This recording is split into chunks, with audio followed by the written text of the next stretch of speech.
ሰላም ሰላም ዩናይትዳውያን እንዴት ናችሁ? ቤተሰቦቻችን ሁሉ ሰላም እነሆ ተገናኘን። እንደተለመደው ዩናይትዳዊ የሆኑ ለእናንተ የሚመጥኗችሁ መረጃዎችን ይዘን ከተፍ ብለናል።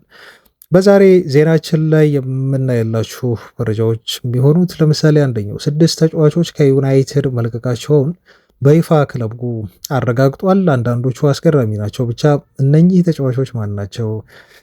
የለቀቁም ብቻ አይደለም፣ ወደ ክለቡ የተመለሱ ተጫዋቾች አሉ። ማርከስ ራሽፎርድን እናነሳለን። እዚህ ጋር ተጫዋቹ እንደው ለባርሴሎና ያለውን ሁሉ ነገር ሰጥቷል ማለት ይቻላል። በዚህ ሲዝን ምናልባት በዩናይትድ ቤት እንደዚህ ክለቡ ቢጫወትና ቢለፋ ቢጥር ልጁ ክለቡን ላይለቅ የሚችልበት እድልም ነበር። ግን ደግሞ እንደዛ የፈለጋቸው ባርሴሎናዎች አንፈልግህም ብለው ወደ ማንቸስተር ልከውታል።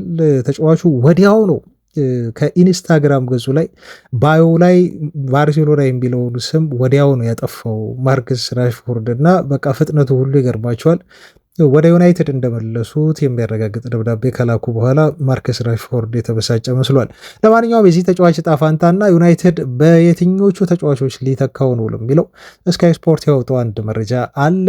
ይህን መረጃ የምትሰሙት ይሆናል። ከማርከስ ራሽፎርድ ጋር መመለስ ጋር ተያይዞ ስናወራ የዝውውር መስኮቱ ውብደት እንደቀጠለ ነው። ቤተሰቦቻችን የእንግሊዝ የተጫዋቾች የዝውውር ሪከርድ ገንዘብ ይከፈለን ብለዋል። የፎረስቱ ባለቤት በኢሊየት አንደርሰን ዝውውር ላይ ከ125 ሚሊዮን ፓውንድ በላይ ይከፈለን፣ የአይዛክ የዝውውር ገንዘብን የሚሰብር ሂሳብ አምጡ በማለት ሲቲን ጠይቀዋል። አለም ጉዳለ ለዚህ ተጫዋች ይህን ያህል ገንዘብ ከተጠየቀማ ዩናይትድ ታዲያ ምን አለኝ ብሎ ነው እዚህ ተጫዋች ጀርባ የሚያነፈንፈው አንገቱ ስር የሚተነፍሰው በሚል እንደውም የአትሌቲክ ጋዜጣ በቃ አሁን ዩናይትዶች ከተጫዋቹ በደንብ ነው ራሳቸውን እያራቁ የመጡት የሚል መረጃ ይዞ ወጥቷል። ይሄ ተጫዋች ይህን ያህል ገንዘብ ይገባዋል ወይ? ማንቸስተር ዩናይትድስ አሁን እንደው ሌላ ችግር አይፈጥርበትም ወይ? ይህን ያህል ገንዘብ መቅረቡ በሌሎች ዝውውሮች ላይ ችግር አያመጣም ወይ የሚለውን አብረን የምናይ ነው የሚሆነው። ቀጣይ የዩናይትድ ኢላማ ታዲያ ማን ይሆናል? ቁጥር 1 ከተባለ ኢሊየት አንደርሰን ቁጥር 1 ነበር። በራሱ ጊዜ ልጁ አልመጣም አለ። ሲቲም ይኸው እንደዚህ ገፍቶ ሄዷል፣ እየለቀቀ አይደለም። ፎረስቶችም ይሄን ያህል ገንዘብ ጠየቁ። ስለዚህ ልጁ አሁን ከዩናይትድ ምስል ውጭ ሆኗል። ስለዚህ ቀጣይ የዩናይትድ ቁጥር 1 የዝውውር ኢላማ ተብሎ ያለው ድርድር እያደረጉበት ያለው ዋጋ ለማስቀነስ እየጣሩበት እየሄዱበት ያለው ቀጣይ ዩናይትድ ፈራሚ አሁን ማቲያስ ፈርናንዴዝ መስሏል። ስለዚህ ልጅ ምን አዲስ ነገር አለ የሚለውን መረጃም እናደርሳችኋለን። ከዛ ውጪ አንድ ተጫዋች አሁን በደንብ ፖፕአፕ አድርጎ እየመጣ ይገኛል። እንደው ኢሊየት አንደርሰን ወደ ሲቲ የሚያመራ ከሆነ ማብራቱ የማይቀር ከሆነ ዩናይትዶች ሊስታቸው ውስጥ አንድ አዲስ ስም መተካት አለባቸው። ይሄ አዲስ የተካተተ ከነ ማቲያስ ፈርናንዴዝ ተርታ የተቀመጠ አማካይ ማን ነው የሚለውን በዝርዝር የምንነግራችሁ ነው የሚሆነው። ከዛ ውጭ ሰሞኑን እየተወሩ ያሉ መረጃዎች አሉ፣ ምላሽ እንሰጥባቸዋል። በተከላካይ መስመር ስለ ሮሜሮ ተነስቷል። እንዲሁም የቼልሲው ራሱ ኩኩሬላ ወደ ዩናይትድ ተብሎ ተነስቷል። ዘገባው እውነትነት አለው ወይ እነግራችኋለን። ስማቸው ከዩናይትድ ጋር ተያይዞ የነበሩ 2 ተጫዋቾችን በጥብቅ የተያይዘው የነበሩ ተጫዋቾችን መጨረሻ አሁን ክለብ አግኝተዋል ተብሏል። ወዴት ክለብ ነው ያመሩት? ዩናይትድ አይደለም። እነኚህ ተጫዋቾች የሚሄዱባቸውን ክለቦች እንዲሁን እንነግራችኋለን። ብቻ አብራችሁን ሆኑ ቤተሰቦች። በተለመደ ድጋፋችሁ ላይክ በማድረግ እንደዚሁ ከጎናችን መሆናችሁን ግለጹልን፣ አበረታቱን፣ አትቀዛቀዙ። ሞቅ ሞቅ አድርጎት ይቻላሉን ሀሳብ አስተያየት፣ እንዲሁም ጥያቄ ካላችሁ ኮሜንት ላይ አስፍሩ፣ እንመለከታችኋለን። አብራችሁን ሁኑ ተወዳጆች፣ መልካም ቆይታ። በማርከስ ራሽፎርድ መረጃ ነን ጀምር። የማርከስ ራሽፎርድ ዩናይትድ መመለስ አሁን በጣም እርግጥ ሆኗል። ተጫዋቹ ትላንት ነው በይፋ የታወቀው። እንግዲህ ባርሴሎናዎች 4 ቀን እየቀራቸው ኮንትራቱ ላይ የተቀመጠውን ሂሳብ አክቲቬት ማድረግ የሚችሉበት ቀን ጁን 15 ነው ብለናል። ዛሬ ጁን 11 ነው። ስለዚህ 4 ቀናቶች ከፊታቸው ነበሩ። እነኝን 4 ቀናት ግን እንደማይጠቀሙበት በማረጋገጥ ነው አሁን በይፋ ተጫዋቹን ወደ ማንቸስተር ዩናይትድ የላኩትና ኦልሬዲ ጎርደንን ካስፈረሙ በኋላ ነገሩ ሁሉ ግልጽ ነው። ከስፔን አንዳንድ የዜና ምንጮች እንደው ተጫዋቹ በባርሴሎና ቤት ሊቆይ ይችላል እና በዚህ ተጫዋች ቆይታ ላይ ምንም አይነት ተጽዕኖ አይኖረውም የጎርደን መፈረም ብለው ቢያወሩም ግን ማርከስ ራሽፎርድ በባርሴሎና እንደማይፈለግ ቀድሞ ሆኖ ያስታውቅ ነበር። ቢፈለግ ኖሮማ እንደው ዴድላይኑን መጠበቅ ሁሉ አያስፈልጋቸውም ነበር ባርሴሎናዎች። ግን ተጫዋቹ ያው ቀኑ ሲዳረስ 4 ቀን በቀረው ወቅት ነው በይፋ ትላንትና ኮንትራቱ ላይ የተቀመጠውን የመግዣ አማራጭ አንከፍልም፣ ስለዚህ ወደ ዩናይትድ መልሰነዋል በሚል ባርሴሎናዎች ያሳወቁትና አሁንም ግን ፋብሪሲዮ ሮማኖ ክፍት ናቸው ባርሴሎናዎች በተለይ ለአንድ ተጨማሪ ሲዝን ዩናይትድ በውሰት የሚሰጣቸው ከሆነ ለመደራደር ተጫዋቹን ወደ ካምፕኑ በድጋሚ ለማምጣት ይፈልጋሉ ብሎ ፋብሪሲዮ ዘግቧል። ችግሩ በዩናይትድ በኩል ደግሞ ፈቃደኝነት የለም። በዛ ምክንያት ነው ማርከስ ራሽፎርድ በይፋ አሁን ወደ ማንቸስተር ዩናይትድ መመለሱ የተገለጸው። በጣም የሚያስገርመው ልጁ ባርሴሎናን አጥብቆ መፈለጉ ነው። እሱ እንደፈለጋቸው እሱ አልፈለጉትም። የሚያሳዝነውም ደግሞ ያ ነው። ተጫዋቹ በቅርቡ ስለ ባርሴሎና ጥሩ አውርቷል። እንግሊዝ ብሔራዊ ቡድን ጥሪ ከደረሰው በኋላ እዚህ ላበቁኝ፣ በእኔ እምነት ለጣሉ ለአስቶን ቪላ፣ ለባርሴሎና እንዲሁም አንዳንድ አሰልጣኞችን ጠቅሶ ላቅ ያለ ምስጋናውን አቅርቦ የዩናይትድ ደጋፊዎችን አስቆጥቶ ነበር። እንዴት ያሳደግህን ለዚህ ያበቃህን ብዙ ነገር ያደረገልህን ዩናይትድ አላመሰገንክም በሚል ተጫዋቹ በኋላ ላይ ግን አስተባብሎታል። ዩናይትድ ምንጊዜም ልቤ ውስጥ ያለ ቡድን ነው፣ ምንጊዜም እኔ ቀይ ነኝ ብሏል። ልጁ ይቅርታም ጠይቋል በይፋ። ግን እንግዲህ ማርከስ ራሽፎርድ ይሄን ቢልም በዩናይትድ ቤት ቀጣይ ሲዝን ላይ ቡድኑ ጋር የሚካተት አይመስልም። አሁንም ዩናይትዶች ልጁን ይሸጡታል ማለት ነው። ብዙ ፈላጊ ክለቦች ነበሩት ቀደም ብሎ ወደ ባርሴሎና ከመሄዱ በፊትም እንዲሁም ባርሴሎና ሄዶ ባሳየው ጥሩ ብቃት ምክንያት አሁንም እንደና አርሰናል፣ ኒውካስል ዩናይትድ፣ ቶተንሃም ከእንግሊዝ ይፈልጉታል ተብሎ ተገልጿል። ከጀርመን ደግሞ ባየር ሙኒክ የተጫዋቹ ፈላጊ ነው። ግን ትልቁ የራሽፎርድ ዝውውር ችግር ለዩናይትድም ለመሸጥ አስቸጋሪ የሆነው ባርሴሎናዎችም እንዳያስፈርሙት ችግር የሆነው በሳምንት የሚያገኘው ደሞዝ ነው። በነገራችሁ ላይ በኋላ ስለ ኤደርሰን ስናወራ የዩናይትድ ተጫዋቾች የሚያገኙትን ደሞዝ እነግራቸዋለሁ። ግን ደሞዙ ሌሎች ክለቦች በሙሉ እንዲሸሹት እያደረገ ነው። ግን ስቲል ተጫዋቹ ፈላጊ አላጣም። ዩናይትድ እንደው በቋሚ ኮንትራት ቢሸጠው በጣም በጣም ደስተኛ ይሆናል። ያንን ነው ለማድረግ እየጣሩ የሚገኙት። ግን ደግሞ ልጁ ምናልባት በውሰት በዚህ ሲዝን በቀጣይ ሲዝን በዚህ ክረምት ላይ እንዲሁ ወደ ሌላ ክለብ ሄዶ ሊጫወት የሚችልበት እድል በጣም ሰፊ ነው። በድጋሚ በውሰት ማርከስ ራሽፎርድ ዩናይትድን መልቀቁ አይቀርም። እሱ ከለቀቀ ታዲያ አሁን ዩናይትዶች ይተኩታሉ የሚለው ትልቁ ጥያቄ ነው። በእርግጥ አምናም ተጫዋቹን ሳይተኩ አሳልፈዋል። አሁን ግን ስማቸው ከተለያዩ ተጫዋቾች ጋር እየተነሳ ነው የሚገኘው። ከግራ እየተነሱ ማጥቃት የሚችሉ ተጫዋቾችን ያስፈርማሉ ተብሎ እንደ ሊልማን ዳይ ስማቸው ከዩናይትድ ጋር ተያይዞ ተነስቷል። እንዲሁም ያን ዳይሞንዴም ስሙ እስካሁን ከዩናይትድ ጋር እየተነሳ ያለ ተጫዋች ነው። ግን ተጫዋቹ አሁን ወደ ዩናይትድ ሳይሆን ወደ ፓሪስ አሊያም ደግሞ ሊቨርፑል ማምራቱ ኦልሞስት የተረጋገጠ ይመስላል። ከሁለቱ አንዱን ይቀላቀላል። ሌፕዚሾችም ለዝውውሩ የሚጠይቁት 100 ሚሊየን ዩሮ ለመክፈል ዩናይትድ ፈቃደኛ አለመሆናቸውን ተከትሎ ነው ራሳቸውን በይፋ ከዚህ ተጫዋች ፉክክር ያገለሉት። ስለዚህ ዩናይትድ ዳይሞንዴን አያገኝም ማለት ነው። እንደውም በዓለም ዋንጫው ላይ አሁን አይቨሪ ኮስት ከኢኳዶር፣ ጀርመን እና እንዲሁም ኩሪሳው ተብላ ከምትጠራ ሀገር ጋር ተደልለዋል። በዚህ ዓለም ዋንጫ ላይ ጥሩ የሚንቀሳቀስ ከሆነ ምናልባት ለአርቢ ሌፕዚግ ይመቻል፣ ከዚህ በላይ ገንዘብ ይጠይቁበታል ተብሎ እየተገለጸ ይገኛል። ዩናይትድ በጊዜ በይፋ ከዚህ ተጫዋች ዝውውር ራሱን አግልሏል። ሌላው እንደው የሚፈልጉት ከሮጀርስ ጋር በተያያዘ እንደዚሁ ፍላጎት እንዳላቸው ከዚህ በፊት መረጃዎችን አድርሰናቸዋል። ከነኒዳይ ውጭ ደግሞ አንድ ተጫዋች አለ በጣም በትንሽ ገንዘብ ሊያገኙት የሚችሉት ነው። እንግዲህ ዩናይትድ አፎርድ ሊያደርገው ይችላል። ስሙ ማቲያስ ፈርናንዴዝ ፓርዶ ተብሎ ይጠራል። ዜናውን ከዚህ በፊት አድርሻችኋለሁ። ስካይ ስፖርት ነው ያወጣው። በነገራችሁ ላይ በጣም የሚታመን የዜና ምንጭ ነው። ይሄን ያለው 21 ዓመቱ ነው።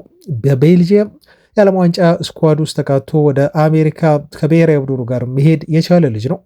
ለሊል ፈረንሳይ በመጫወት ላይ ይገኛል እና ሶስተኛው ፈርናንዴዝ በሉት ፈርናንዴዝ ፓርደን ተብሎ ይጠራል። አሁን ዩናይትድ ከሚፈልጋቸው ሁለት ፈርናንዴዞች መካከልም አንዱ ነው።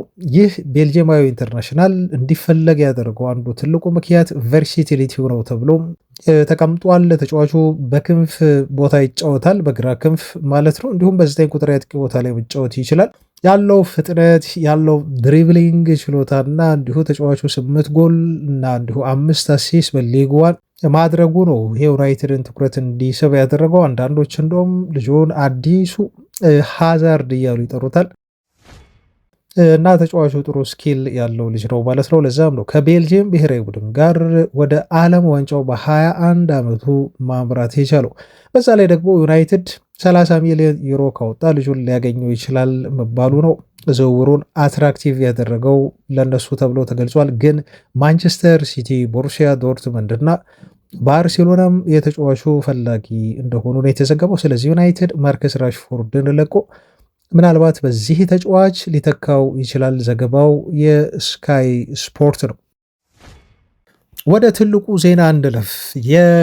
የዴቪድ ኦርንስቴንን የትላንት ዘገባ ነው የምናየው።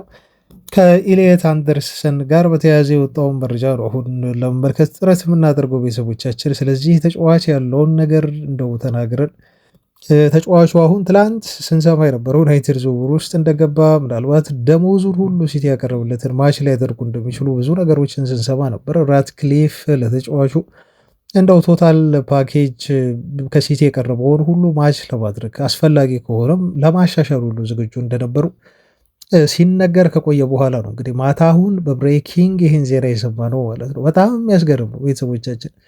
ማንቸስተር ሲቲዎች ለዚህ ተጫዋች 106 ሚሊዮን ፓውንድ ፊክስድ የሆነ ፕራይስ ነው ይሄ የሚከፈል ነው። እንግዲህ አላቅም በኢንስታልመንት ሊሆን ይችላል ወይ ሲቲዎች አቅም ስላላቸው በቀጥታ ሊከፍሉ ፈልገው ሊሆን ይችላል። ከዛ ውጪ ግን ቶታል ፓኬጁ ነው በጣም አስገራሚ ሆነው። ምክንያቱም ለራይስ ታውቃላቸው 105 ሚሊዮን ፓውንድ ወጥቷል።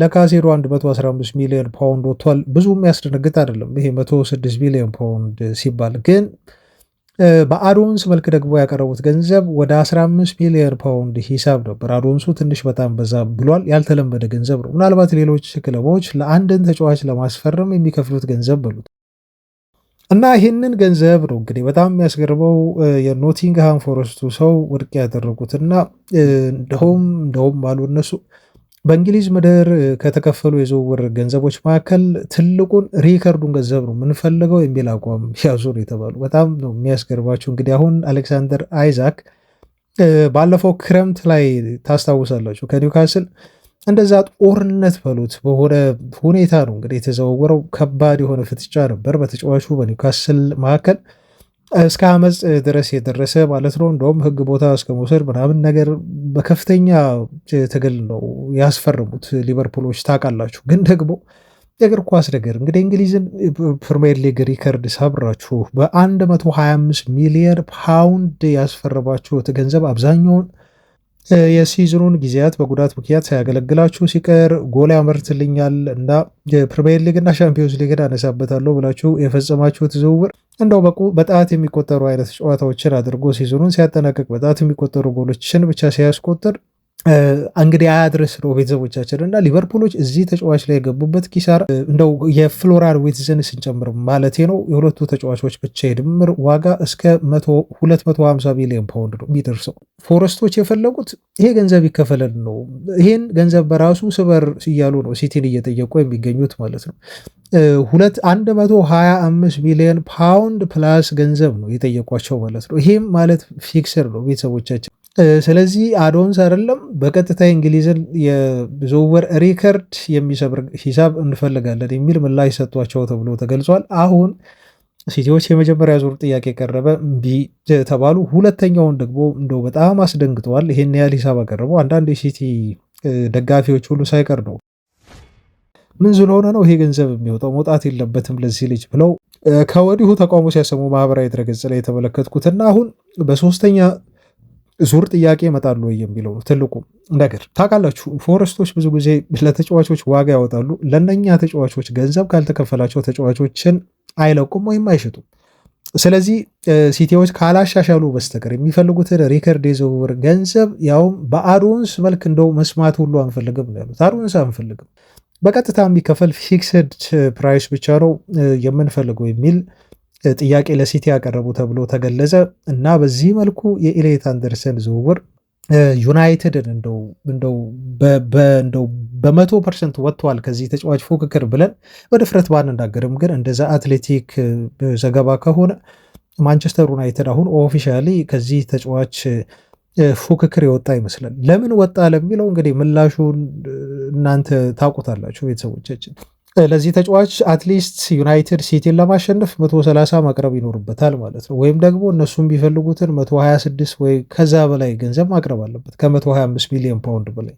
ይሄን ደግሞ ራትክሊፍ ያደርገዋል አይዳውት ቤተሰቦቻችን፣ በፍጹም ይሄን ነገር የዩናይትድ አዲስ አመራሮች ራትክሊፍ ኢኔሶች በፍጹም የማያደርጉት ነው። ለዛ ነው ኦፊሻሊ ባይሆንም እንደው ዩናይትድ ከዚህ ተጫዋች ዝውውር ፉክክር ወጥቷል ብለን በድፍረት የምንናገረው። አይ ቲንክ ይህን ውሳኔ የምትቃወሙ የዩናይትድ ደጋፊዎች ያላችሁ አይመስለኝም። ምክንያቱም ለዚህ ተጫዋች ይህን ያህል ገንዘብ መውጣቱ እኔ በየትኛውም ሌቭል ላይ ይገኝ ብዙ ጊዜ ደግሞ በዚህ ያህል ደረጃ ብዙ ገንዘብ የሚወጣባቸው ተጫዋቾች እንደው አፍ ይበዛባቸዋል። እውነት ለመናገር ቤተሰቦቻችን ኔይማርን ተመልከቱ፣ ሪከርድ ተከፍሎበት የሄደ ልጅ ነው። ኬላን ምባፔን እንደዚሁ ተመልከቱ፣ በጣም ብዙ ገንዘብ ፈሶበታል። እዛው እንግሊዝ ውስጥ ለምሳሌ ሁሉንም ማለት አይደለም፣ አንዳንድ ዝውውሮች ለምሳሌ አሁን ቅድም የጠቀስኳቸው የሊቨርፑል ሁለት ተጫዋቾችን ተመልከቱ። አይዛክ እና እንደዚሁ ፍሎሪያን ዊትስ አሁን ምን ላይ እንደሚገኙ። ሲቲ ቤት ጃክ ግሪሊሽ የእነሱ ሪከርድ እኮ ፈራሚ ነው አይደል? ሲቲ እንደውም ተሻሽሎ ነበር ባለፉት ጥቂት ዓመታት ለዝውውር የሚፈጽማቸው የሚያወጣቸው ገንዘቦች 40 እና 50 ሚሊዮን ፓውንድ አያልፉም። አሁን ሼርኪን ያስፈረሙት እኮ በ30 እና 40 ሚሊዮን ፓውንድ አካባቢ ነው። እነኚህን በትልቅ ገንዘብ የተዛወሩ ተጫዋቾችን ስተው ለምሳሌ አሁን ዩናይትድ ቤት ተመልከቱ። ፖል ፖግባ 89 ሚሊዮን ፓውንድ ወጣበት። የዩናይትድ ሪከርድ ግዢ ነው። ግን ተመልከቱ ፖግባ አሁን የት ላይ እንዳለ እና ወደ ዩናይትድ ከመጣ በኋላ ራሱ ተጫዋቹ ምን አይነት የእግር ኳስ ሕይወት እንዳሳለፈ መመልከት ትችላላችሁ። ብዙ ጊዜ ከፍተኛ ገንዘብ የሚወጣባቸው ተጫዋቾች ተከትሏቸው የሚመጣ የሆነ መጥፎ የሆነ ገዳል ጥሩ ፐርፎርማ የሚያደርጉት በጣም ጥቂት የሚቆጠሩ ተጫዋቾች ብቻ ናቸው። በጣም ጥቂት እንደው ይገባቸዋል የተከፈለባቸው ገንዘብ መቶም ይሁን ከዛ በላይ ብላችሁ የምትናገሩላቸው ለምሳሌ የምትጠቅሷቸው ተጫዋቾች በጣም ጥቂት ናቸው። እውነት ለመናገር ግን ደግሞ ይህንን ስል የዩናይትድ እንደው በጊዜ ከዚህ ተጫዋች ፉክክር መውጣትና እንደው አቅም የሌለው ክለብ መስሎ መታየት እኔ በግሌ ያበሳጨኛል። ግን ደግሞ ይሄውላችሁ በጣም ዋይዝ የሆነ ዲሲሽን ይመስለኛል። ለዚህ ተጫዋች 120 ቢሆን አሁን 120 እኮ አልቀበልም አሉ አይደል? ስለዚህ 130 ለዚህ ተጫዋች ከመውጣት ይልቅ በዛ ገንዘብ እንደው 10 ሚሊዮን ፓውንድ ተጨምሮ 140 ሚሊዮን ፓውንድ ሁለት ጥሩ የአማካይ ስፍራ ተጫዋቾችን ይገዛል። በጣም ጥሩ ሁለት የአማካይ ስፍራ ተጫዋቾችን አይ ቲንክ ይኸውላችሁ ከዌስትሃም ዩናይትድ ጋር ጥሩ የምንደራደር ከሆነ ዩናይትድ ምናልባት ማቲያስ ፈርናንዴዝን በ70 ሚሊዮን ፓውንድ ሊሸጡ ይችላሉ። ጥሩ ከተደራደር እነሱም እስከ 85 ይፈልጋሉ። ሌላው ስኮት አለ፣ አሌክስ ስኮት የምንለው የበርንማውዝ የአማካይ ስፍራ ተጫዋች ነው። ይህም ተጫዋች 80 ሚሊዮን ፓውንድ ተለጥፎበታል። ዩናይትድ እንደው ቢቀርብ እስከ 70 ሚሊዮን ፓውንድ ቢያስፈርመው ሁለት ተጫዋቾችን ማምጣት ይችላል። ባሌባንም እንደው ከከፈሉ በሰባ ላይ ያመጡት እኮ ይችላሉ።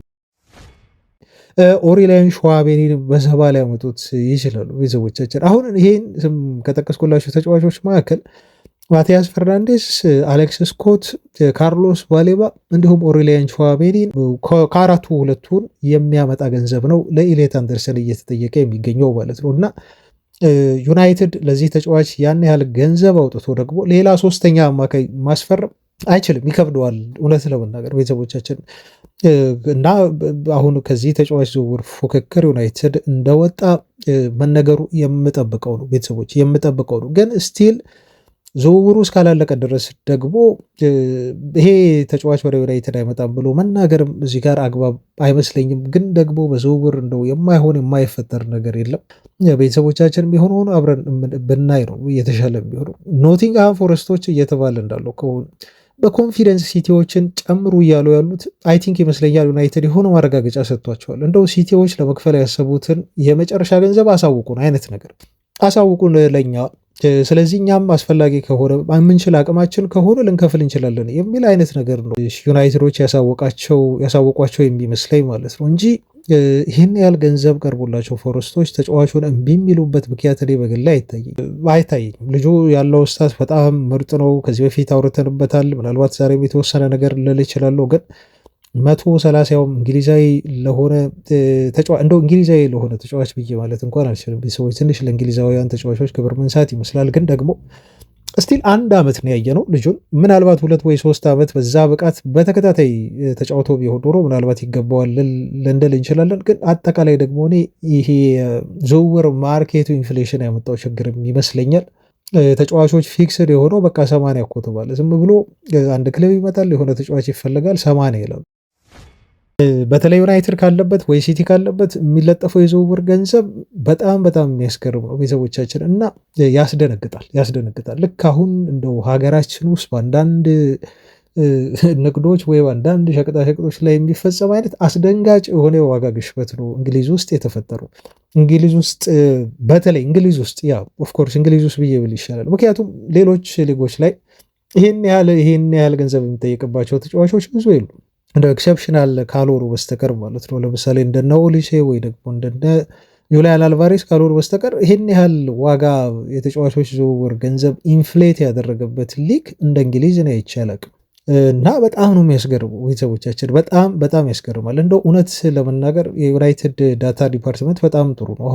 ከማናቃቸው ብዙ ያልተወራላቸው ለምሳሌ እንደነ እኔ ዩናይትድ አሁን ኤደርሰንን በማስፈረሙ እንደው ተመስገን ያልኩበት ሁኔታ ነው ያለው። ምክንያቱም አሁን ባይስማማ ኖሮ ዩናይትድ ኢማጅን አስቡት፣ እንደው ውሉን ጨርሰው ተስማምተው ዶክመንት ተለዋውጠው ባይሆን ኖሮ በይፋ ልጁ ባይገለጽም አስቡት፣ ዓለም ዋንጫ ላይ ጥሩ ፐርፎርም የሚያደርግ ከሆነ ተጫዋቹ ገንዘቡን ሁሉ ሊጨምሩ ይችላሉ ማለት ነው አትላንታዎች። እና በደህና ጊዜ ልጁን ፈጥኖ ዩናይትድ አስፈርሟል። እስቲ አሁን ደግሞ ተመልከቱ፣ ሲቲዎች በዚህ ያህል ዋጋ ካስፈረሙት ይህ ልጅ 120-130 ሚሊዮን ፓውንድ ካስፈረሙት ትልቁ አሁን የምሰጋው ነገር ዌስትሃሞች ከዛ በኋላ እነሱም ተመሳሳይ ቁጥር ነው የሚያስቀምጡት። እስቲ የእኛን ተጫዋች ከኤሌት አንደርሰን በምንድን ነው የሚያንሰው? ዩናይትድ እሱን ለማስፈረም ሲደራደር ከዌስትሃም ጋር ያንን ነው በፓወርፖይንት አድርገው ቁጭ አድርገው ለዩናይትድ የሚናገሩት። ክፈሉን ሊሉ ይችላሉ፣ 100 ክፈሉን ሊሉ ይችላሉ፣ አናውቅም። ቤተሰቦቻችን ሊጨምሩ ይችላሉ። አምና ብሬንትፎርድ ምን እንዳደረገን ታስታውሳላችሁ አይደል? ትላንት ብየዋለሁ መሰለኝ። እና እያንዳንዱን ተጫዋች በሱ ቦታ የሚጫወቱ የአጥቂ ባህሪ ያላቸውን ተጫዋቾች ስታት እያመጡ ነው ዩናይትድን ኪል ያደረጉት። በቃ ለዚህ ተጫዋች 50 ከወጣ እንደዚህ አይነት ጎል አስቆጥሮ እንደዚህ አይነት ችን የምታህል ጎል እንትን ብሎ የእኛ ደግሞ ብሪያን ምቤሞ 20 ጎልና አሲስት ላይ አስተዋጽኦ ያለው ልጅ እንዴት 60 ትሉናላችሁ አይነት ነገር ነው የሚመጣው ማለት ነው። ዌስትሃሞችም ይሄን አካሄድ አሁን ሊከተሉ ይችላሉ ካዩ የኤሌት አንደርሰንን ዝውውር ገንዘብም ያው ከሆነ እርግጠኛ ነኝ ለዩናይትድ ዝውውሩን ይበልጥ አስቸጋሪ ያደርግበታል። ስለዚህ ዩናይትድ ምን ማድረግ አለበት? ፈጥኖ እንደው የሚከፈለውን 80 ቢሆን አይዶን ኬር ቤተሰቦቻችን፣ አይዶን ኬር። አሁን ከዚህ በኋላ እኮ ማቲያስ ፈርናንዴዝ የኛ ኤሊት ፈራሚ ሊሆን ነው። ምክንያቱም ኤሊየት አንደርሰንን አሁን አናገኝም። ኦልሞስት እየተረጋገጠ መጣ። ኦልሞስት ተረጋገጠ በሉት። ሲቲ ነው እሱም ልቡ ያለው ኦልሬዲ በቃ ወደዛ ሄዷል። መሄዱ የሚቀር አይመስለኝም። ከዛ ውጪ ቶናሊም ደግሞ ከዩናይትድ አቅም በላይ ነው፣ ከግዢ አቅም በላይ ነው እየተጠየቀበት ያለው ገንዘብ። ቅድም ዌስትሃም አልኳችሁ እንጂ ኒውካስል ዩናይትድም እኮ ቁጭ ብሎ ያለ አሁን እስቲ ስንት ነው ይሄ ልጅ የሚሸጠው? እንደውም አልሸጠውም ቶናሊን ብለው ኤሊየት አንደርሰን ምን ያህል ሊያወጣ እንደሚችል ይመለከቱና ከዛ ለቶናሊ ደግሞ ቤንች ማርክ ያስቀምጣሉ። በቃ ይሄ ልጅ እንደዚህ ካወጣ አሁንም ያልነው ቅድም ያለው ነገር የኛም ልጅ እንደዚህ ያወጣል የሚል ነገር ይመጣል። እና ዩናይትድ ማድረግ ያለበት ቤተሰቦቻችን ዩናይትድ ፈጥኖ ዝውውሮችን መፈጸም ዋጋ ሳይጨምሩ ፕራይስ ንጻሬ ውስጥ ቤንች ማርክ ማድረግ ውስጥ ሳይገቡ ክለቦች ፈጥኖ የዝውውሮችን በጊዜ መጨረስ ማጠናቀቅ ይኖርበታል። አለበለዚያ አምና እንደው 70 አንከፍልም ስንላቸው ደግሞ 5 እየጨመሩ ወይ 65 አንከፍልም ስንላቸው ደግሞ 5 እንዲያደርጉ እየጨመሩ ብሬንትፎርዶች ከፍተኛ ገንዘብ በብሪያን ምቤሞ ላይ እንዳስወጡን ሁሉ ተመሳሳይ ነገር በማቲያስ ፈርናንዴስ ላይ እንዳይከሰት እኔ በግሌ እፈራለሁ፣ እሰጋለሁ ቤተሰቦቻችን። ለማንኛውም ግን ኤሊየት አንደርሰን አሁን ወደ ሲቲ ለማምራት ወስኖ ጨርሶ ክለቦቹ እንግዲህ እዚህ ደረጃ ደርሰዋል። በጣም የሚያስገርም ነው። እዚህ ደረጃ ክለቦቹ ደርሰዋል። ትላንት ይሄን በብሬኪንግ አውቀናል። 3ኛ ዝውውር ጥያቄ ያቀርባሉ አያቀርቡም አብረን የምናይ ይሆናል። ለነገሩ እኛ እዚህ ተጫዋች ላይ ተሳትፎ የምናደርግ አይመስለኝም። ከዚህ እየወጣበት ካለው የዝውውር ገንዘብ እየተጠየቀበት ካለው ገንዘብ አንጻር ዩናይትድ ከዚህ ተጫዋች ሬስ ውጭ ይመስላል። ስለዚህ አሁን ማን ላይ ነው የሚያተኩረው ዩናይትድ ብላችሁ ካላችሁ ሙሉ ትኩረቱ የሚሆነው ቀጣይ የዩናይትድ ፈራሚ ሊሆን የሚችለው ተጫዋች ምንም ጥያቄ የለውም ማቲያስ ፈርናንዴዝ ነው ማለት ነው። ወደ ማቲያስ ፈርናንዴዝ ዝውውር ከማለፋችን በፊት ግን አንድ ያየሁት መረጃ አለ። በጣም ደስ ያለ መረጃ ነው። ፊፋ አሁን አንድ ህግ ሊያወጣ ነው። በዚህ አዲሱ ህግ መሰረት የትኛውም ተጫዋች እና ክለብ ኮንትራት ሲፈጽሙ እዛ ኮንትራት ላይ ውል ማፍረሻ ሂሳብ እንዲያካቱ ፊፋ አስገዳጅ የሆነ ህግ ነው የሚያወጣው። ስለዚህ የትኛውም ተጫዋች ለየትኛውም ክለብ ሲከፍል ተጫዋቹ ውል የሚቋረጥበት ገንዘብ ወይ ቁጥር እንዲቀመጥ ግዴታ ተቀምጧል ማለት ነው። ቁጥሩ 1 ቢሊዮን ሊሆን ይችላል ልክ ባርሴሎናዎች እንደሚያደርጉት ወይ አትሌቲኮ ማድሪድ እንዳደረገው 500 ሚሊዮን ሊሆን ይችላል። ግን ብቻ ቁጥር መቀመጥ ግዴታ አለበት የሚል ሀሳብ እየቀረበ ነው ያለው። ይሄ ህግ ገቢራዊ የሚሆን ከሆነ በፍጥነት በተለይ እንደው ጉዳትም ነው ለዩናይትድ ኦፍኮርስ ምንም ጥያቄ የለውም ቤተሰቦቻችን ከእንደገና ደግሞ ጥቅምም ይሰጣል። ለአንዳንድ ክለቦች በጣም ፕሮቴክሽን ይሰጣል። ለአንዳንድ ክለቦች ደግሞ ጉዳትም ሊያመጣ ይችላል። ለምሳሌ ወደ ብሩኖ ፈርናንዴዝ ኮንትራት ላይ መልቀቂያ ሂሳብ ካለ አሁን ትልቁ ችግሩ መኖሩ አለመኖሩ ሳይሆን ምን ያህል ገንዘብ ነው መልቀቂያ ሂሳቡ የሚለው ነው ወሳኙ ቁልፉ ነገር የሚመስለኝ። 1 ቢሊዮን ከሆነ ማንም ክለብ ሊከፍል እንደማይችል ይታወቃል። ግን ደግሞ እንደው ተመን ከደሞዙ አንጻር ያ ተጫዋች ከሚከፈለው ደሞዝ አንጻር ምናምን ተሰልቶ ግን የሚቀመጥ ከሆነ ያከባድ ነው ቤተሰቦቻችን።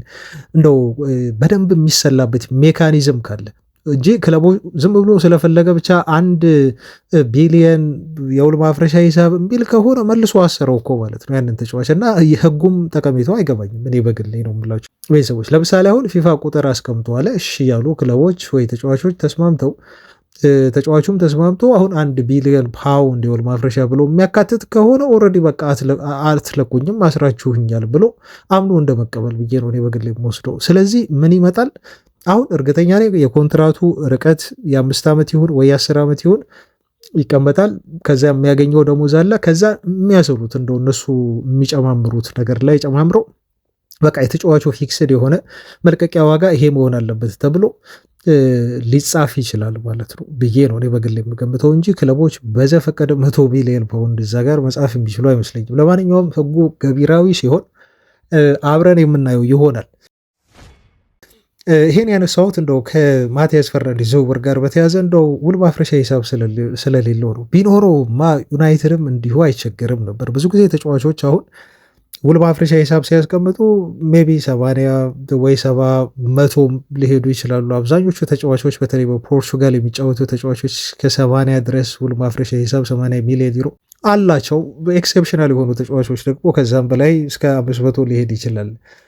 ማቲያስ ፈርናንዴዝ እንደዚህ አይነት መጠነኛ የሆነ ውል ቢኖረው ኖሮ ዩናይትድ ተደራድሮ ለመግዛት ይህን ያህል አይቸገርም ነበር የሚለውን ለማንሳት ነው። ለማንኛውም የዩናይትድ ቀጣይ ታርጌት የዩናይትድ ቀጣይ ኤሊት የምንለው ፈራሚ ማቲያስ ፈርናንዴዝ እንደሆነ ወይ እንደሚሆን አሁን ከኤሊየት አንደርሰን የሲቲ ዝውውር መቃረብ ጋር ተያይዞ መረጃዎች እየጠቆሙና ያሉት ዩናይትዶች ከዌስትሃም ጋር አሁንም ድርድር ተቀምጠዋል። የተጫዋቹን ዋጋ ለማስቀነስ በከፍተኛ ደረጃ ጥረት በማድረግ ላይ ነው የሚገኙት። እንግዲህ ዌስትሃም ዩናይትዶች ፈቅደው የልጁን ገንዘብ የሚቀንሱ ከሆነ ዩናይትድ ለማስፈረም ተጫዋቹን በቀዳሚነት የዝውውር ኢላማ አድርገው ጥረት ማድረጋቸውን ቀጥለዋል ማለት ነው። ቤተሰቦቻችን እንግዲህ አንዳንድ መረጃዎች ዩናይትድ ለተጫዋቹ እስከ 80 ሚሊዮን ፓውንድ የሚጠጋ ነው የተባለው። ኤግዛክትሊ 80 አይደለም ግን 80 ሚሊዮን ፓውንድ የሚጠጋ 75 ወይ አዶንስን ጨምሮ ወደ 78 አካባቢ ሊያቀርብ ዩናይትድ ዝግጅት ላይ ነው ዛሬ ለማቲያስ ፈርናንዴዝ ዝውውር የሚል ሪፖርት ሰብቻለሁ። እውነት ያደርገው ቤተሰቦቻችን እውነት ከሆነ በጣም ከምናምናቸው የዜና ምንጮች ሲሰማ፣ ስለዚህ ሂሳብ ዙሪያው ሰሞኑን ማውራታችን አይቀርም። ግን ልጁ አንድ ነገር ጠየቀ ተባለ። ማቲያስ ፈርናንዴዝ ቀጣይ የሚሄድበት ክለብ ቤንች የሚያደርገኝ መሆን የለበትም። በቡድን ውስጥ ሜጀር የተባለ ሮል ሊሰጠኝ ይገባል ወይ አሰልጣኙ የፕሮጀክቱ ዋነኛ አካል እንዲያደርገኝ ይፈልጋለሁ በሚል ተጫዋቹ ይሄን ጥያቄ አንስቷል ተብሏል። ልጁ ካለው ወርክ ሬት አንጻር ቢመጣ ዩናይትድ ቤት እኔም ቋሚ ተሰላፊ የመሆን እድል እንዳለው በግሌ ያስባለሁ። ምክንያቱም ተጫዋቹ በጣም ወርክ ሬቱ ጥሩ ነው። ስታቶቹን ሰሞኑን በደንብ ስናወራባቸው ነበረ። ስለዚህ ስታቶቹ በሙሉ ይደግፉታል። ልጁ በማይክል ካሪክ ፎርሜሽን በተለይ ለቦክስ ቱ ቦክስ እንደው የሚያመች ሜዳ የማይበቃው እና በሁሉም ነገር በተለይ በዲፌንሲቭ አስተዋጽኦቹ በጣም የሚደነቅ ልጅ ነው። ስለዚህ የመሰለፍ ዕድል የማግኘቱ ነገር በጣም ዩናይትድ ቤት ውስጥ አስተማማኝ ነው የሚመስለኝ ለማለት ነው። እና የማቲያስ ፈርናንዴዝን ዝውውር አሁን ዩናይትድ በደንብ ከምንጊዜውም በላይ ገፍቶበት ድርድር እያደረገ ነው ያለው ከዌስትሃም ዩናይትድ ጋር። በማቲያስ ፈርናንዴዝ ዝውውርስ ያበቃሉ ወይ? የዚህ ተጫዋች ዝውውር ቢሳካ ሌላ ሶስተኛ ተጫዋች ዩናይትድ አይፈጽምም አያስፈርምም ወይ ለሚለው ደግሞ ምላሽ የሚሆናችሁ ነው ተከታይ መረጃ የሚሆነው። አሁን እንግዲህ ቀስ እያለ እየጠበበ መጥቷል። ዩናይትድ ያሉት የአማካይ ስፍራ አማራጮች ቤተሰቦቻችን ከዚህ በፊት እንደምናውቀው በተለይ ኤሊት ኤ ውስጥ ተካተው የነበሩ ይሄ ታየር ኤ የምንላቸው ኤ ሌቭል ውስጥ ተካተው የነበሩ ተጫዋቾች በብዛት አሁን ከዩናይትድ ሊስት ቀስ በቀስ እየወጡ ይመስላል። ለምሳሌ የኢሊየት አንደርሰን ዝውውር እንደሰማችሁት ነው። ሌላኛው ቶናሊ ዝውውር ደግሞ እንደው በዚህ እግረ መንገድ ላወራው እና ልጁ ዋጋው በጣም ውድ እንደሆነ ነው እየተገለጸ ያለው። ኒውካስል ዩናይትዶች 100 ይጠይቁበታል። ያው 100 ተባለ እንጂ ኦፊሻሊ በደንብ የተረጋገጠ ከኒውካስል አንደበት 100 እንፈልጋለን የሚል አይነት መረጃ እንደሌለ ደግሞ የሚታመኑ የዜና ምንጮች እየገለጹ ነው ያሉት። ስለዚህ ከዛ በላይም ሊሉ ይችላሉ ማለት ነው። ኒውካስል ዩናይትዶች አምና እንዴት አድርገው ሊቨርፑሎችን እንዳሰቃያቸው በአይዛክ ዝውውር ታውቃላችሁ። እድሜ እንኳን አየውም ኒውካስሎች ለአንድ ተጫዋች የዝውውር ገንዘብ ሲፈልጉ እና አሁን ደግሞ ጫና ውስጥ አይደሉም ታውቃላችሁ። ምክንያቱም ጎርደንን ይሸጠዋል። ያላሰቡት ገንዘብ ነው ያገኙት ከባርሴሎና እና ይሄ ፒኤስአሩን የምናምን ነገር አስተካክለዋል ፋይናንስ ችግራቸውን። ምክንያቱም አውሮፓ ሻምፒዮንስ ሊግ ስለማይገቡ ብዙ ገንዘብ እንዲሁ የሚያጡበትን ነገር አካክሰዋል ማለት ነው። እና አሁን ጫና ውስጥ አይደሉም። ቶናሊን አንድ ተጫዋች መሸጥ ነበረባቸው፣ ያንን አደረጉ ደግሞ እና አሁን ዩናይትድ ቶናሊን ቢፈልግ አናቅም ዋጋውን እነሱም 120 በተለይ ሌት አንደርሰን ዝውውርን ካዩ በኋላ 120 ሊሉ ይችላሉ። 100 ተብሎ የተገለጸው ነገር በደንብ የተረጋገጠ ገንዘብ አይደለም። አፕሮክሲሜትሊ እዚህ አካባቢ ሊጠይቁ ይችላሉ በሚል እሳቤ የተቀመጠ ፕራይስ ስለሆነ ነው። ከዛ ውጭ ፋብሪሶ ሮማኖ እንዳለው ከሆነ በጣም የምናምናቸው የዜና ምንጮች እንደሚሉት ከሆነ የዚህ ተጫዋች አጠቃላይ መሸጫ ዋጋ ፓኬጁ በጣም ከፍ ይላል ነው የተባለው። ይህን ስል ቤተሰቦች አሁን የሚሸጥበትን ዋጋ ብቻ ነው እናንተ ልታየው የምትችሉት፣ ግን ከጀርባ ብዙ የሚሰሩ ስራዎች አሉ። አሁን ለኢሊየት አንደርሰን ዝውውር እንደው ዩናይትድ ሲቲ 130 እንደው ተጠየቀ 125 ሚሊዮን ፓውንድ እንደው ክፈል ተባለ ሲባል ይሄ ብቻ አይደለም ክፍያው። ኤጀንቶች ከጀርባ ሆኖ በተለይ በጣም ከፍተኛ ገንዘብ ይጠይቃሉ። ለኤጀንቶች ገንዘቡ እንደው ማይሰጥ ከሆነ እንኳን በደሞዝ ያካክሱታል። ተጫዋቹ ከፍተኛ ደሞዝ ይጠይቃል ማለት ነው። ለኤጀንቶች በቂ የሆነ ገንዘብ የማከፍሉ ከሆነ ኤጀንቶች ኦፍኮርስ ኮሚሽን አላቸው ከየትኛውም ዝውውር ላይ፣ እሱን ታውቃላችሁ። አምና ብቻ ዩናይትድ ለኤጀንቶች ከፈጸማቸው ዝውውሮች ላይ ወደ 30 እስከ 40 ሚሊዮን ፓውንድ የሚጠጋ ገንዘብ ከፍሏል። ግን ደግሞ በቶናሊ ደረጃ ያሉ ኤጀንቶች የሚጠይቁት ገንዘብ እና እንደው በኤደርሰን አይነት ደረጃ ያሉ ኤጀንቶች የሚጠይቁት ገንዘብ አንድ አይደለም ቤተሰቦች፣ ደሞዝም ጭምር ማለት ነው። እና ይሄ አጠቃላይ የዝውውሩ ኦቨርኦል ፓኬጅ ነው አስቸጋሪ የሚያደርገው ተብሎ ተገልጿል ማለት ነው። ስለዚህ ቶናሊም በኤሊስት ውስጥ ተይዞ የነበረ ተጫዋቻችን ነው። በዚህ መልኩ ዝውውሩ ከባድ እየሆነ መጣ ማለት ነው። እና ይሄ ልጅ አሁን እኔም የሚመጣ እየመሰለኝ አይደለም። ፕላስ ደግሞ ማቲያስ ፈርናንዴዝን እዚህ ጋር ካስፈረመ ዩናይትድ ማቲያስ ፈርናንዴዝ 80 አትሊስት አሁን ሊያወጣ ይችላል። ዩናይትድ 80 ሊያወጣ ይችላል። አዝማሚያው እንደዛ ነው። እዚህ ጋር ደግሞ ቶናሊ ደግሞ 100 ሚሊዮን ፓውንድ ዩናይትድ ያወጣል የሚል ግምት እኔ በግሌ ቢሆን ደስ ይለኛል። ከአሌክስ ስኮት ይልቅ ይሄ ተጫዋች ቢመጣ በዩናይትድ ቤት በጣም ፕሪሚየር ሊጉን የለመደ በተለይ አግሬሲቭ የሆነ ጨዋታ ያለውና ትክክለኛ የ6 ቁጥር እንደው ከተከላካዮቻችን ፊት ቢቆምልን ብላችሁ የምታስቡት አይነት የአማካይ ስፍራ ተጫዋች ነው። ግን ደግሞ ዩናይትድ ሁለቱንም በአንድ ጊዜ ያመጣል ብለን አንልም። ምክንያቱም አሁን ማቲያስ ፈርናንዴዝ ከቢሊስት ውስጥ ወደ ኤሊስት ውስጥ ገባ። አያችሁ፣ በፕራይሱ ውድነት ምክንያት ኤሊስት ውስጥ ተካተተ። ስለዚህ ኤሊስት ላይ ደግሞ ዩናይትድ ሁለት ተጫዋች የሚያስፈርምበት ምክንያት አይታየኝም ማለት ነው ለእኔ በግሬ። ከቶናሊ ይልቅ እንደውም ሶስተኛ አማራጭ የሆነ አማካይ ዩናይትድ ሊጨምር ሊያክል ይችላል ብዬ የማስበው ምናልባት ባሌባ መረጃዎች ያሉትም ነው። ይሄም ሀሳብ አይደለም ቤተሰቦች፣ በነገራቸው ላይ የኔ ሀሳብ ብቻ አይደለም። ባሌባ እና አሌክስ ስኮት የተባሉ ተጫዋቾች ናቸው። ኦፍኮርስ አሌክስ ስኮት ወይ ባሌባ የተጠራባቸው የተለጠፈባቸው የዝውውር ገንዘብ ታውቃላችሁ። ሁለቱም ተጫዋቾች አሁን ባሌባም አይታወቅም እዛው 100 ላይ እንዳሉ ነው መሰለኝ ያሉት እነሱ ብራይተኖች ከዩናይትድ በጣም ለመቀፈል እንደው እናንተ በምትሉት ቋንቋ ፈልገዋል። ስቲል ፍላጎታቸው ምን እንደሆነ ምን ያህል ዋጋ ተጫዋቹ ላይ እንደለጠፈው አልተገለጸም። ግን ከዛ ንቅንቅ የሚሉ አይመስሉም እነሱም። አሁን ዋጋው የተተመንለትና የሰማ ነው የበርንመዙ 80 ነው። 80 ያሉ ማለት ደግሞ ተጫዋቾች በዚህ ነው የምንሸጠው ብለው ተናገሩ ማለት አሁን ክለቦች ያመጡት ፋሽን በቃ 80 ነው ካሉ 80 ነው ፊክስድ ነው። ድሮ እኮ የጥሪ የሚባል ነገር አለ። በጥሪ የሚባል ነገር አለ። ትሄድና እንደው ለበዓል በግ ስትገዛ እኮ ይጠራል። በቃ 20 ትባላለህ። በጣም ትልቅ ከሆነ ማለት ነው። እንግዲህ መካከለኛ ከሆነ ደግሞ 12 ወይ 13 ትባላለህ። ትደራድራለህ። ቀንሰህ በ10 ወይ ትገዛለህ ያን በግ ማለት ነው። እንግዲህ እንደዚህ ነው ገበያ የሚባለው ብናውቀው እንደዚህ አይነት ነው አይደል? በዝውውርም እኮ እንደዚህ ነው የሚባለው ድሮ በፊት እንጂ 100 ተጠርቶ እኮ የትኛውም ተጫዋች እንደው በ100 አይሸጥም። አሁን በቃ ግግም ነው ግግም።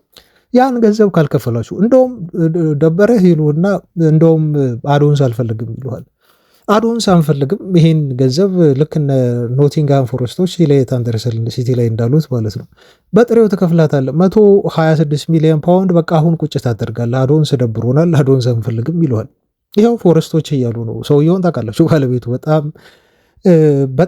የሚገርም ሰው ነው ማለት ነው። እና የሲቲን ፍላጎት አውቋል። ዩናይትድ ቢገባለት እሱ እንደውም በጣም ያጮኸው ነበር እስከ 50 ሁሉ ሊል ይችላል። በነገራቸው ላይ አሁንም ቢሆን ከእንግሊዝ ብሔራዊ ቡድን ጋር ይሄ ልጅ ዝውውሩ ከተጓተተ ሲቲዎች በፍጥነት መፈጸም የፈለጉት እኮ ለዛ ነው።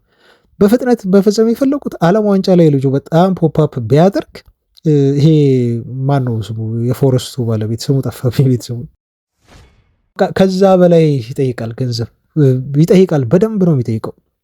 ስለዚህ ነው ሲቲዎች ለማጣደፍ ጥረት እያደረጉ የሚገኙት ማለት ነው። እና አዶንስ በቃ አልፈልግም ሁሉ ይሏቸዋል ክለቦች ማለት ነው። 80 ካሉ አሁን ዌስትሃም ዩናይትድ ፊክስድ ነው ያለው። ፊክስድ ማለት ምንም ድርድር የለውም ነው እንግዲህ።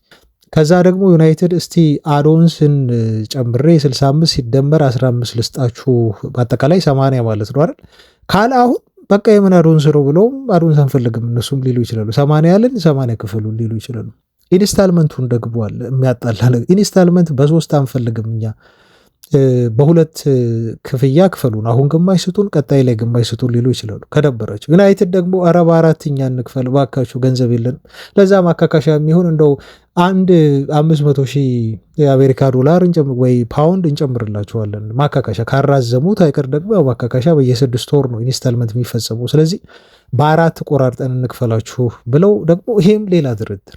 ዝውውር እናንተ እንደምታስቡት ቀላል አይደለም። በተለይ አሁን ላይ ክለቦች እየለጠፉባቸው ያለው ዋጋ ቅድም ከነገርኳቸው ኤጀንት ክፍያ ምናምን ብላ ከሚባሉ ነገሮች አንጻር ስታየው ለዩናይትድ ነገሮችን በጣም ውስብስብ እያደረጉበት ነው። በጣም ተራ የሆኑ ተጫዋቾች ናቸው በዚህ ያህል የሚጠይቁት። በዛ ላይ የዩናይትድ ታክስ ይባላል። አሁን ሲቲ መጣ ደስተኛ ሰርግና ምላሽ ናቸው። ውል ማፍረሻ ሂሳብ ከሌለው ዩናይትድ መጣ ክለቦች ደስተኛ ናቸው። በቃ ገንዘብ ልናገኝ ነው፣ እንደው ጥሩ አድርገን ልንሸጥ ልናተርፍ ነው የሚል እንትን ውስጥ ነው የሚገቡት ማለት ነው። ስለዚህ ወዲያው ኢሚዲየትሊ 60 ሲሸጥ የነበረ ተጫዋች በተለይ ዩናይትድ ከመጣ 20 ይጨምራል። በቃ የታወቀ ነው። ይሄ የዩናይትድ ታክስ ተብሎ የሚጠራ ነገር ነው በዝውውር ማንም ጋዜጠኛ የሚለው የሚያውቀው ነገር።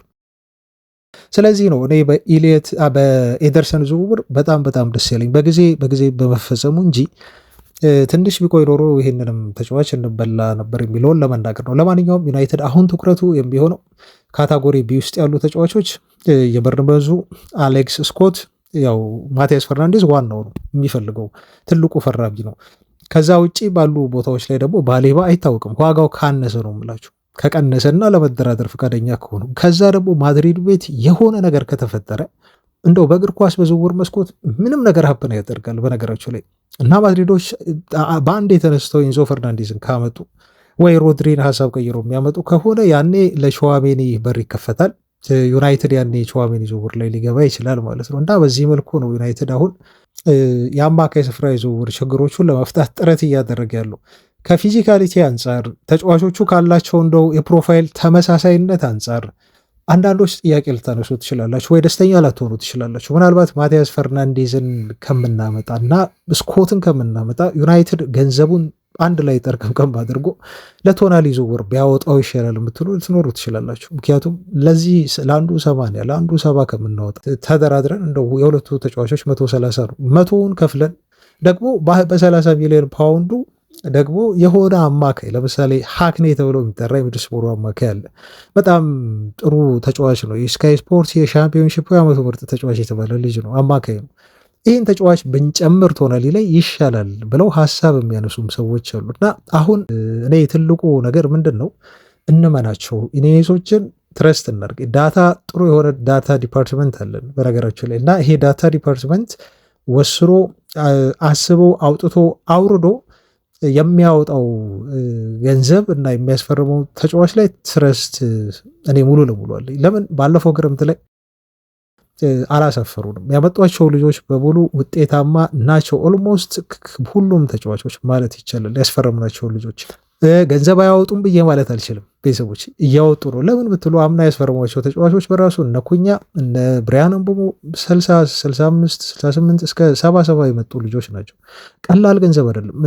ሼሽኮንም ረሰው ሼሽኮም 70 ምናምን ሚሊዮን ፓውንድ ነው የመጣው። ስለዚህ ዩናይትድ ገንዘብ አያወጣም። ኢኔሶች ቋጣሪ ናቸው፣ ገንዘብ ላይ በጣም ይሰስታሉ ብላችሁ ልትከራከሩኝ እኔ አትችሉም። እኔም ቢሆን በጣም ስስታም ናቸው ብዬ አላስብም። እንደ ሲቲ ያህል አናወጣም። ምክንያቱም ሲቲ ከማንቸስተር ዩናይትድ ፋይናንሽሊ በጣም ፍሪደም ያለው ክለብ ነው።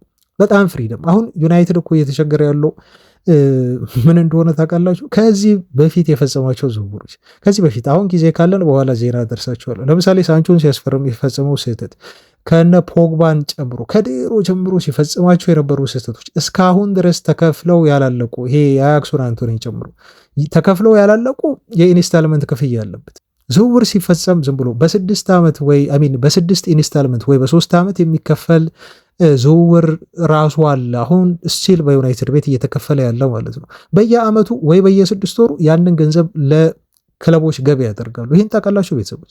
ስለዚህ ዩናይትድ ነፃም የሆነው ከእንደዚህ አይነት ነገሮች የሚነፃው ቡድኑ በኢኔሶች አመራር ስር አሁን ቢያንስ ቀጣይ 4-5 ዓመት ሲቆይ ነው። ያኔ ንጹህ ይሆናል ከተለያዩ የዝውውር ችግሮች ዩናይትድ ጸርቶ በደሞዝ በሉት በሚከፍለው የደሞዝ መጠን እንዲሁም በአጠቃላይ በኢንስታልመንት ምክንያት በሚያወጣውና በሚከፍለው የገንዘብ መጠን ዩናይትድ ፍጹም የተረጋጋ ክለብ ይሆናል ማለት ነው። ከዛ በኋላ እንግዲህ ገንዘብ ለማውጣት ዩናይትድን የሚያክል ክለብ የሚኖር አይመስለኝም። እኔ በተለይ ሜዳ ላይ የሚሳካላቸው ከሆነ ትረስ ቤተሰቦቻችን ሜዳ ላይ የሚሳካላቸው ከሆነ ተው በየአመቱ ዩናይትድ ሻምፒዮንስ ሊግ እየገባ በሻምፒዮንስ ሊግ ውድድር ላይ ደግሞ ቢያንስ እንደው እየገፋ የሚሄድ ከሆነ ጥሎ ማለፎችን የተወሰኑ ጨዋታ 1-2 ጨዋታዎችን እስከ 4 ውስጥ ወይ እስከ 8 ውስጥ እንዲየገባ የሚሄድ ከሆነ ስፖንሰሮች በደንብ ነው የሚመጡለት። ዩናይትድ ሰምታችኋል። የልምምድ ስፖንሰርሺፕ ብቻ ሪከርድ እኮ ነው። በልምምድ የሚለበስ ማሊያ ላይ 20 ሚሊዮን ፓውንድ አንድ ክለብ ተቀብሎ አያውቅም። የትኛውም ክለብ አለማችን ላይ ያለ ለልምምድ ፕሮግራም ብቻ ነው ሄድና ያለ ገንዘብ ዩናይትድ እየተቀበለ የሚገኘው ማለት ነው። እና ውጤታማ ሲሆን ደግሞ ለምሳሌ ፕሪሚየር ሊግ ዩናይትድ ቢበላ ብሎ ሻምፒዮንስ ሊግ ደግሞ ዩናይትድ ቢበላ ብሎ በቃ በደንብ በኃይለኛው ፕላስ ደግሞ አዲሱን ስቴዲየም ጨምሮ ልንገነባው ያሰብነው አሁን እየሄደ እንደሆነ እየተነገረለት ያለውን አዲሱን ስቴዲየም ስናጠናቀቅ ማንቸስተር ዩናይትድ መኑኝ ልክ ከሲቲ በላይ የትኛውም ክለብ ማይፎካከረው ፋይናንሽል ፍሪደም ያለው እና የትኛውም ክለብ ዩናይትድ ተጫዋች ለማስፈረም ጨረታው ሲገባ ራሱን የሚያገልበት አሁን እኛ ነን አይደል የተገለልነው በዚህ ተጫዋች ኤሊዮት አንደርሰን ዝውውር ላይ። ወደፊት ግን ሌሎች ክለቦች ነው ከዩናይትድ ራሳቸውን የሚያገሉት። ዩናይትድ መደራደር የሚችል በጣም ጠንቃቃ የሚከፍለው የሚገባውን ያህል አንድ ተጫዋች የሚከፍል እና በጣም ፓወርፉል ክለብ ይሆናል ፋይናንሽል ብዬ ነው እኔ በግሌ የማስበው። እና የዩናይትድ ዳታ ዲፓርትመንት የሚመለምለውን ተጫዋች የሚያምንበትን ተጫዋች እኛ እንመን። አሁን እንትና ማቲያስ ፈርናንዴዝ ላይ ነው ያመኑት ይሄን ዝውውር እንደሚፈጽሙት እኔ እምነት አለኝ። ይሄን ዝውውር ከፈጸሙ በኋላ ደግሞ እንዳለው ማርኬት ሁኔታ ደግሞ የቀጣዩን አማካይ ስፍራ ፈራቢ የምናይ ይሆናል ማለት ነው። አይታወቅም። በዛውም እንደው ልናጠናቀቅ እንችላለን። ግን አትሊስት 3 አማካይ ያስፈርማሉ ተብሎ ነው የሚጠበቀው። ወደ ሌሎች ዜናዎች እንለፍ ቤተሰቦች። በጣም አጠራጠር እያደረግኩ ቀጣይ መረጃዎችን ወደ እናንተ ላድረስ ሞክራለሁ። ለምሳሌ መጀመሪያው ማድረሳችሁ ዜና የሚሆነው ዩናይትድ እየፈለጋቸው ወደ ሌላ ክለብ ያመሩ ተጫዋቾችን እንደው ልንገራቸው። አንዳንድ ጊዜ ስማቸው ከዩናይትድ ጋር ይነሳል፣ ግን መጨረሻቸው እንዴት ሆነ፣ ወዴት ሄዱ የሚለውን ዜና አድረሰናቸው አናውቅም። ለምሳሌ ሞንጋ ተብሎ የሚጠራው የሌስተር ሲቲ ተጫዋች አሁን ወደ አርሰናል ሊያመራ ፍጹም እንደተቃረበ መረጃዎች ጠቁመዋል። እውነት ለመናገር የሚመጡትን ብቻ ሳይሆን ወደኛ ያልመጡትንም ተጫዋቾች ስም መጥቀስ በጣም አስፈላጊ ነው ብዬ ስለማመን ነው። ወደ አርሰናል ይሄ ልጅ ጨርሷል ተብሏል። ዩናይትድ ትልቅ ታለንት ያለው ተጫዋች ነው፣ ለአርሰናል አሳልፈው የሚሰጠው ማለት ነው። ግን እዛም ሄዶ ቋሚ ተሰላፊ ሊሆን የሚችል ልጅ እንዳልሆነ እርግጥ ነው። ሌላው ዩናይትድ ፈልጎ ያጣው ተጫዋች ደግሞ ባየር ሊቨርኩሰን ሊያስፈርመው የተስማማው ልጅ ነው ማለት ነው። ኬኔት ኢቾርን ተብሎ ይጠራል። ሲቲ እንደውም ይገባል ተብሎ በጣም እንደጨረሰ ተደርጎ ከዩናይትድ ሁሉ ሲቲ እንደቀማ ተወርቶ ነበር። ግን የዚህ ተጫዋች አሁን ዝውውር በይፋ ወደ ባየር ሊቨርኩሰን ሆኗል ማለት ነው እና ይህ ልጅ አሁን ሌቨርኩሰኖች እንደሚያስፈርሙት ተረጋግጧል። በውል ማፍረሻ ሂሳቡ ላይ አይ ቲንክ ለኮልን ነው መሰለኝ የሚጫወተው ጀርመን ውስጥ ለታችኛው ዲቪዚዮን ማለት ነው። አሁን ሌቨርኩሰኖች ልክ እንደለመዱት አሁን ተጫዋቾችን አጎልብተው ምናልባት ይህን ተጫዋች በ9 ሚሊዮን ዩሮ ነው ውል ማፍረሻ ከፍለው ያስፈረሙት እና ከጥቂት ዓመታት በኋላ ደግሞ 90 ሚሊዮን ዩሮ የሚጠይቁበት ተጫዋች ይሆናል። በጣም ትልቅ ታለንት ያለው ተጫዋች ነው። ባየር ሙኒክን ሁሉ አሸንፈው ነው ያመጡት፣ ዩናይትድን እና ሲቲን ጨምሮ ማለት ነው። ተጫዋቹ ከዩናይትድ በዳፍ አመለጠ።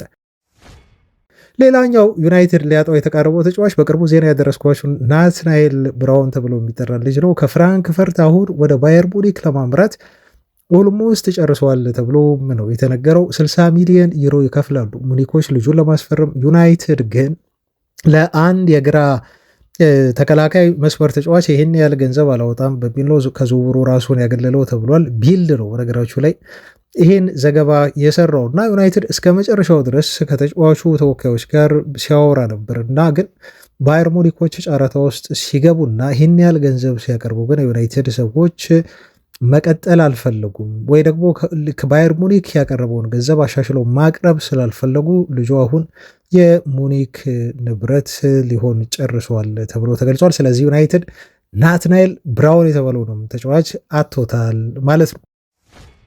ወደ ክለቡ ሊመጡ ይችላሉ የተባሉ ተከላካዮችን የተመለከተ ዜና ደግሞ ላድረሳችሁ። ይሄን ዜና ማስተባበል አድርጋችሁ ቁጠሩት። ለምን ነው ማስተባበለው መሰላችሁ? አንድ የሚታመን የአርጀንቲናዊ ጋዜጠኛ ነው እና ይሄ ጋስተን ኢዶል ተብሎ የሚጠራ ጋዜጠኛ ዩናይትዶች ክርስቲያን ሮሜሮን ለማስፈረም ሂሳብ ሊያቀርቡ ተዘጋጅተዋል ከቶተንሃም የሚል ሪፖርት አወጣና በጣም ብዙ መረጃ ምንጮች ይሄን ሪፖርት ዘገቡት እና በጣም ተስፋፋ። ዜናውን ያላቀረብኩላችሁ ለምንድን ነው? ከማምናቸው እንደው ከአርጀንቲና ስለወጣ ብቻ አይደለም፣ ከማምናቸው የዜና ምንጮች መረጃ ማግኘት ነበርብኝ። በደንብ ላጠናክረው ፈልግ ያለው እና ጥሩ አድርጌም ላወራበት የፈለግኩት ዝውውር ነው። ግን ስጠብቅ እንደፈራሁት ይህ ልጅ አሁን ወደ ዩናይትድ እንዲመጣ ዩናይትድ በይፋ ጥያቄ አያቀርብም የሚል ዜና ሰማሁኝ። ምክንያቱም ቅድሚያ የሚሰጡት ለአማካይ ስፍራው ነው እንጂ የተከላካይ ሴንተር ባክ ቦታ ተጫዋች ለማስፈረም ዩናይትድ ምንም አይነት እንቅስቃሴ ወይ ግዢ ውስጥ በተለይ ሮሜሮን በተመለከተ አይገባም የሚል ዜና ሰማሁ ማለት ነው። ስለዚህ አማካይ ክፍሉን ሲያጠናክር እኔም ያመንኩበት ነው እና አማካይ ክፍሉ ሳይጠናከር ወደ ተከላካይ ግዢ ይገባሉ የሚል እምነት ስለሌለኝ የዚህን መረጃ ነገር በደንብ ትኩረት ሰጥቼ አላወራችሁም፣ ግን ተስተባብሏል። ኤኒዌይስ ይሄ ጋዜጠኛ አርጀንቲናዊ ለሆኑ ተጫዋቾች በጣም ቅርብ ነው ተብሎ የሚነገርለት ነው። ለምሳሌ አሁን የጁሊያን አልቫሬስ የሪያል ማድሪድ 150 ሚሊዮን ዩሮ ፌክ ነው አልቀረበም ገንዘቡ ሲጀመር ብሎ ያስተባበለ ሰው ነው ማለት ነው። ምናልባት ግን ይኸውላችሁ ቤተሰቦች አሁን እኔ ሙሉ ለሙሉ ለዚህ ጋር ላጣጥለው አይደለም፣ ግን ደግሞ ቶተንሃሞች አንድ ተከላካይ ላይ መጡ ነው ተባለ። ቱቶ ስፖርት እንዳለው ከሆነ የጁቬንትስ ብራዚላዊ የተከላካይ መስመር ግሌሰን ብሬመር ተብሎ የሚጠራ ልጅ አለ። ክርስቲያን ሮሜሮን በሴንተር ባክ ቦታ ላይ እንዲተካላቸው ፈልገዋል ቶተንሃሞች ተብሎ ይሄ ዜና መውጣቱ ግን ምናልባት ከዩናይትድ ፍላጎት ጀርባ የሆነ ነገር ይኖራል። አንድ አባባል አለ፣ እሳት በሌለበት ጭስ የለም፣ ጭስ አይኖርም ይባላል አይደል? እንደው የሆነ ነገር ስላለ ነው የተጫዋቹ ስም ከዩናይትድ ጋር የተያዘው። ጠንከር ያለ ነው ወይንስ ደግሞ እንደው ተራ ፍላጎት ነው ወይንስ ደግሞ መረጃ ማጣራት ነው የሚለውን እሱን አላቅም። ቤተሰቦቻችን ዩናይትድ ተከላካይ ማስፈረም አለበት፣ ግድ ነው። ይሄን በተደጋጋሚ ተናግሬያለሁ እና ሊፈልጉት ይችላሉ። ይሄን አልክድም፣ መካድም አልችልም። ግን ደግሞ አሁን እየሄዱበት ያለ ጠንከር አድርገው የያዙት ድርድር ነው ብዬ በግሌ ስለማላምን ነው። ግን ቶተናሞች ሮሜሮን ሊተኩ ፈልገዋል ማለት ከጀርባ የሆነ የሚፈልገው ክለብ አለ ማለት ነው። በደንብ ያን ያሳያል። ሌላው እዚህ ጋር ማስተባበለላችሁ መረጃ ወዲያው የተስተባበለው የኩኩሬላ ነው። ኩኩሬላ አሁን ከሲቲ ለመልቀቅ በይፋ ከቼልሲ ለመልቀቅ በይፋ ክለቡን ጥያቄ አቅርበዋል። ልቀቁኝ ብሎ ተብሎ ተገልጿል። ወደ ስፔን መሄድ የፈለገ ይመስላል። እዛው እንግሊዝ ውስጥ ሁለቱ የማንቸስተር ከተማ ክለቦች ማንቸስተር ሲቲ እና ዩናይትድ ተጫዋቹን ለማስፈረም ሊፋለሙ ነው። እንደውም በይፋ ለተጫዋቹ ዝውውር ጥያቄ ሊያቀርቡ ነው የሚል መረጃ ወጣ። እስከ 50 ሚሊዮን ዩሮ ተገምቷል። ግን ይህንንም ዝውውር ዩናይትዶች እንደማይሄዱበት እና ዩናይትዶች የዝውውር ጥያቄ ለማቅረብ ለኩኩሬላ ፍላጎት እንደሌላቸው ወዲያውኑ የተስተባበለው ማለት ነው። ስለዚህ እነኚህን ሁለት ዜናዎች ቤተሰቦቻችን ተከላካይን በተመለከተ የተስተባበሉ ዜናዎች ናቸው። ግን ስማቸው በባለፉት ጥቂት ቀናት ከዩናይትድ ጋር ተያይዞ የቆየ መሆኑን እንድትረዱ ነው። 6 ያህል ተጫዋቾች ከማንቸስተር ዩናይትድ ጋር መለያየታቸው ይፋ ሆኗል። ኮንትራታቸውን ያጠናቀቁ ከክለቡ ጋር ፍሪ ኤጀንት ሆነው የተሰናባበቱ ተጫዋቾች ናቸው። አንደኛው ጀደን ሳንቾ ነው። ካሳቤሮ ከዚህ በፊት ተብሏል። ታይለር ማሌሲያ ተገልጿል። እንዲሁም ሶኒ አልጆፍሬ ተብሎ የሚጠራ ልጅ፣ ጀምስ ቤሌ ተብሎ የሚጠራ ልጅ፣ እንዲሁም ማላቺ ሻርፕ ተብሎ የሚጠሩ የታዳጊ ተጫዋቾቻችን ናቸው። እነኚህ ተጫዋቾች በሙሉ ኮንትራታቸውን አጠናቀው አሁን ከዩናይትድ ጋር በይፋ ተለያይተዋል የሚል መረጃ ክለቡ በይፋ ነው ያወጣው ትላንት ማለት ነው። ስለዚህ 6 ተጫዋቾችን ለቋል። ከዛ ካሳቤሮ ወዲያው ነው ኢንስታግራም ላይ ወጥቶ ፎርቨር ኤሬድ በሚል ፖስት ያደረገው። ሁሌም ቢሆን እስከ ህይወት ፍጻሜ እንግዲህ አሁን ቀይ ሆኛለሁ ምንጊዜም ቢሆን ሬድ ዴቪል ነኝ ሲል ካሳቤሮ ከፖስቱ ስር ኮሜንት ያደረገው ማለት ነው።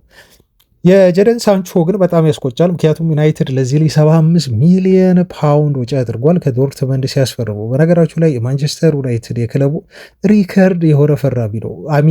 አራተኛው ሪከርድ ፈራሚ ነው። አራተኛው ትልቁ ገንዘብ የወጣበት አንደኛው ፖል ፖግባ ነው 89 ሚሊዮን ፓውንድ እና ልጁ በውሰት እንደው እዚህ እዛ ሲል ሲናውል ከዋለ በኋላ ነው ተጫዋቹ አሁን በይፋ ከዩናይትድ ጋር ፍሪ ኤጀንት ሆኖ የሚፈልገውን ነገር ያገኘው ማለት ነው። ለማንኛውም ሳንቾንም ተገላግለነዋል። ደሞዙ ተነስቷል ከዩናይትድ ደሞዝ ቢል። ስለዚህ ዩናይትዶች ታይለር ፍሌቸርን በቀጣይ ሲዝን ላይ ዋናው ቡድን ውስጥ ያካትቱታል ተብሎ ይጠበቃል። እንደውም በቀጣይ ፕሪ ሲዝን ተሳታፊ ነው የሚሆነው። ዋናው ቡድን ውስጥ መካተት ብቻ አይደለም። ተጫዋቹ የስካይ ስፖርት ነው ዘገባው። ከዛ ውጪ ደግሞ የጉድቦል ኩኮኒክ ተብሎ የሚጠራ የተከላካይ መስመር ተጫዋች አለ። ለዚህ ተጫዋች አዲስ ፕሮፌሽናል ኮንትራት ይሰጡታል። እንዲሁም ኖህ አጃይ የተባለ ልጅ ታውቁታላችሁ፣ አስተዋውቀናችኋል። ስለ ጄጄ ገብርኤል ስናወራ ይሄ ልጅ በጣም ጥሩ ተሰጥኦ ያለው የክንፍ መስመር ተጫዋች ነው። በነገራችሁ ላይ እኔ ቢሞክረው ካሪክ ደስ ይለኛል እና ካሪክ በጣም ትልቅ አድናቂ ነው ተብሏል። እኔም በግሌ የተጫዋቹ አድናቂ ነኝ። ከከንፍ እየተነሳ ሰብሮ እየገባ የሚያስቆጠራቸው ጎሎች በጣም ግሩም ናቸው። ኖህ አጃይ ይሄ ልጅ አሁን በፕሪሲዝን ከዩናይትድ ጋር ሊካተት እንደሆነ ልክ እንደ ጄጄ ገብርኤል ሁሉ በማንቸስተር ዩናይትድ የፕሪሲዝን ቱሮች ላይ ተካቶ አብሮ ከክለቡ ጋር እንደሚሄድና ቀጣይ ሲዝን ላይ ምናልባት በዋናው ቡድን ሁሉ የመጫወት እድል ሊያገኝ እንደሚችል በተለይ ዩናይትድ በክንፍ ያጥቂ ቦታ ላይ ተጫዋች ካላስፈረመ ጄጄ ገብርኤል እና ይህ ልጅ የመታየት በጣም ሰፊ እድል እንዳላቸው ነው የምረዳው። መረጃዎችም የጠቆሙት ፕሪሲዝን ከዩናይትድ ዋናው ቡድን ጋር አብረው እነዚህ ተጫዋቾች እንደሚሄዱ ነው። ተወዳጆች ይህን ይመስላል ለዛሬ ያስኩላችሁ ዜና። አብራችሁኝ ስለነበራችሁ ስለተከታተላችሁኝ እጅግ ከልብ አመሰግናለሁ። ነገ ደግሞ በአዳዲስ ዜናዎች ማገኛችሁ ይሆናል። እስከዛ ሰላም ሁኑ ባይ